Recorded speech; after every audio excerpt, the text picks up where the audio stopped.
Sometimes when you want to understand a story, you need to go back to where it all began. That's right. So let's allow you to see the man that was called the African Pep Guardiola. Let's look at how he was unveiled, the comments that were made when he was employed will make us understand how everything just turned out.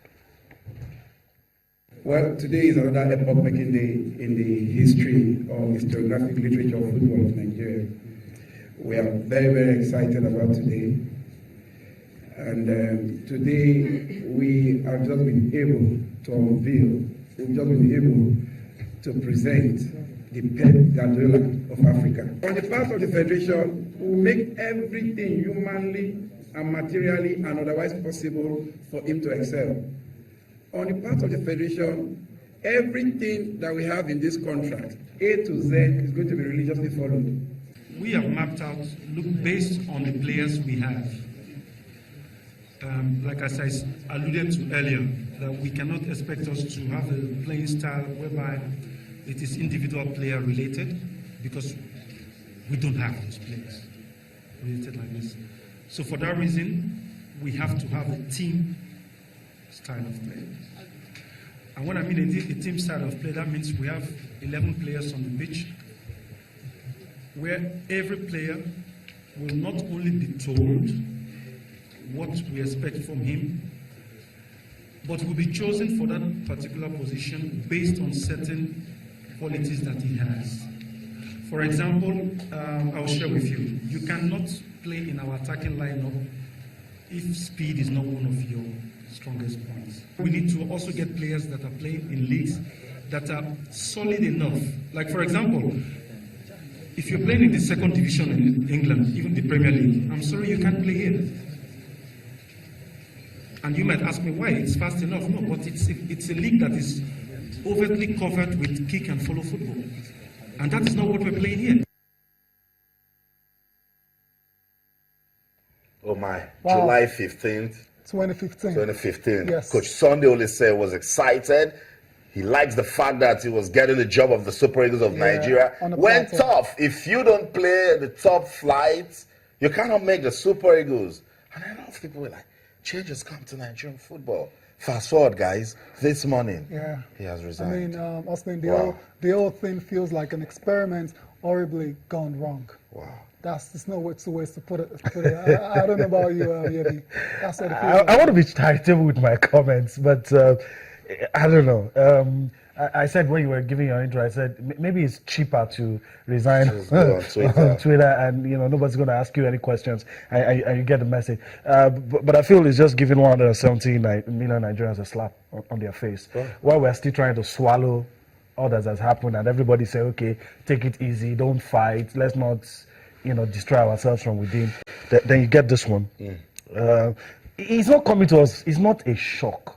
At some point, this was always going to happen. It was either the NFF tells him to go or he goes. But the way it happened, on the eve of something crucial for Nigeria, that's not patriotic. And I'll tell you more. I'll tell you things that are already coming out as regards this resignation. But before we start talking, let's bring in Ben Alaya. Now it's no longer a coincidence. Whenever Ben Alaya is coming around, too much of a coincidence. Oh my goodness.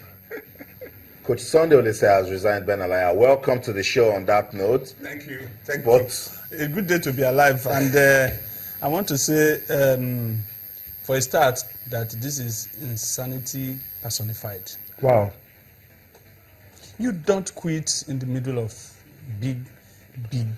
Captain doesn't abandon the ship. You don't do it.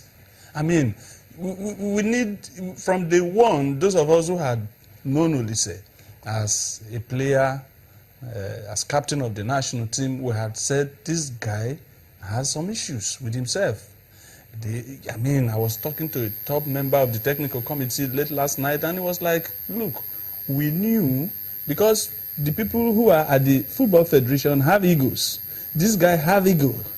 And this is the person you are bringing to manage the national team at a critical point in time. And I mean, it's coming when we have two crucial games back-to-back against the Pharaohs of Egypt, who are doing so well now. They are training week in, week out. They're playing Burkina Faso today in the friendly game. Oh my! I don't. This, like he rightly said, it is a slap on 180 million Nigerians. You know, you didn't dodge it.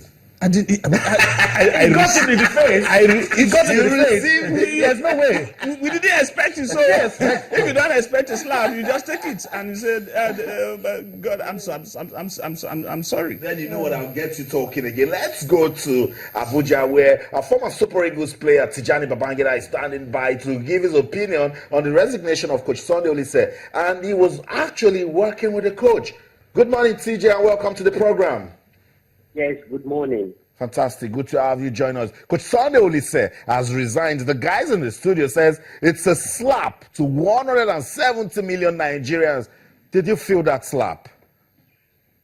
Well, many people will see it coming already, what has been happening all those days. And Oliseh just feels very bad that his contract has been violated. But you worked Hello, go ahead. Okay, you worked with him, you were with him in Rwanda, so much lessons came out of that competition, and the body language has showed that of, okay, yes, we've made mistakes, we want to patch it up together when we play Egypt and eventually qualify for the 2017 AFCON. Where did this come from?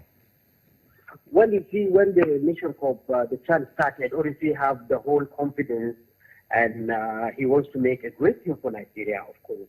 We went to Chan and we have all the problem, most especially about the staging, about whatever.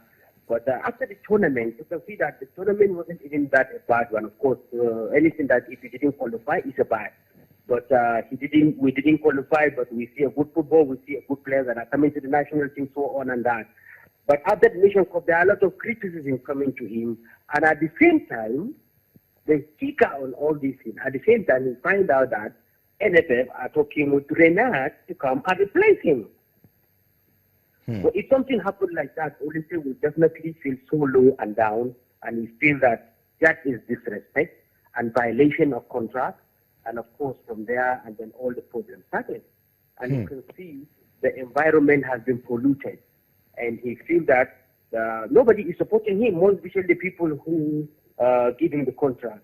And I can give you example 1 or 2 or even 3 examples. For example, this week, Oliseh is supposed to go and watch some of the players in Europe, and even there is a top striker in America, somebody Adil, something like that. He wanted to go, and he's been writing NFS, please, can you guys sponsor this? I'm going to watch all these matches. There is no reply from them. Open all the letters he's been sending. Because he's supporting to me, he's telling me, listen, I've been sending letters to NFF for them to reply me back. Nobody replied me. And at the end of the day, they are calling him to come for a meeting which he didn't even have the list yet.